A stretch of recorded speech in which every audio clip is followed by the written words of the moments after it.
It's been a relatively quiet week here at the United Nations headquarters. But as expected, the 10th Emergency Special Session of the General Assembly on the question of Palestine resumed, following the U.S. veto at the Security Council.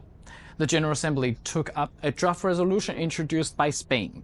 No surprise, it passed by an overwhelming majority, with only a handful of countries, including Israel and the United States, voting against it. The resolution is wide-ranging, covering a ceasefire, the release of hostages, humanitarian aid, respect for the International Court of Justice ruling, the safety of UN missions, you name it. And here's Palestinian Ambassador Riyad Mansour explaining why this non-binding resolution still matters. The actions you take today will determine if Palestinian children ever get a chance at life. We count not only on your vote, but also on your deeds to make sure our actions matches our words. And here is how Israel responded.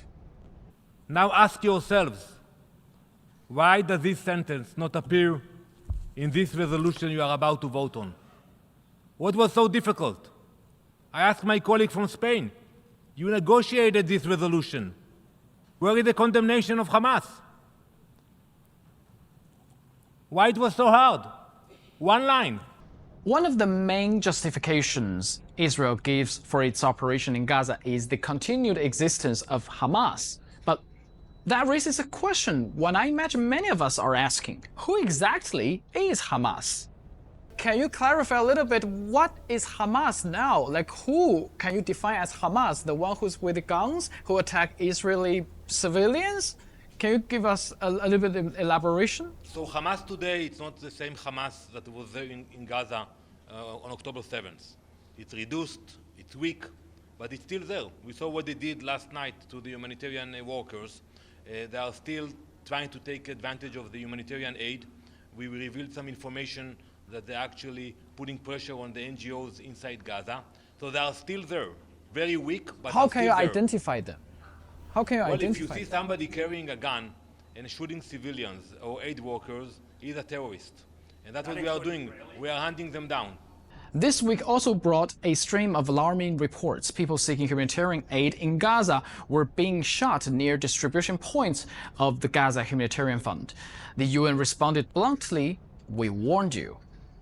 Do you think if the UN decided to participate in the Gaza Humanitarian Fund, it would make a difference than what we're seeing these days? The reason we're not participating in this effort is because it does not meet the minimum standards that we hold for humanitarian aid delivery.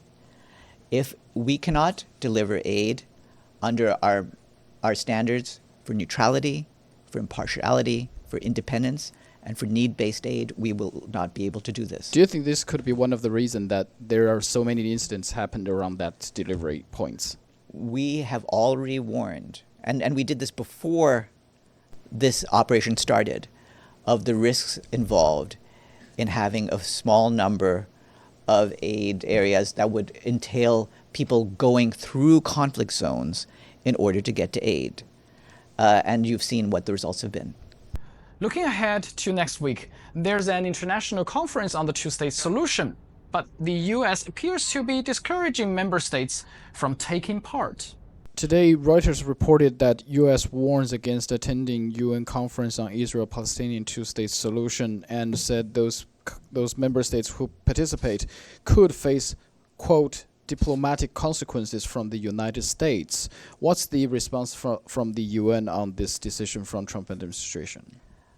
I believe that all the member states of the system will make their own decisions accordingly to what their own interests are.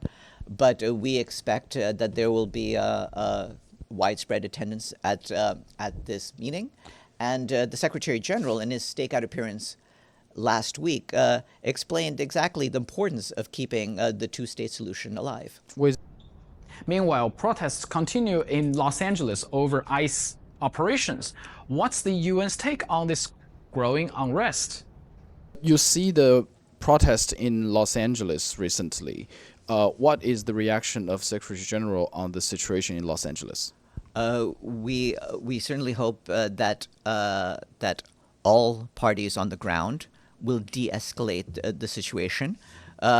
We do not want to see any further militarization of this situation, and we encourage the parties at the local, state, and federal levels to work to do that. Is President Trump sending National Guards considered militarization?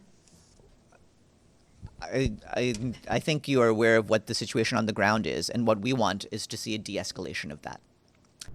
Well, on a different note, this Monday marked the first ever International Day for Dialogue Among Civilizations, co-hosted by the UN Alliance of Civilizations and the Chinese mission to the UN.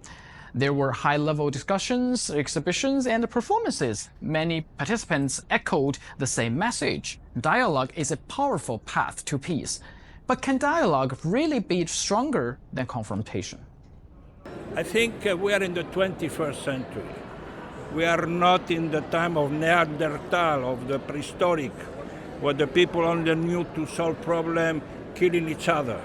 We are 21st century. And so it's the time for putting an end to war and conflict.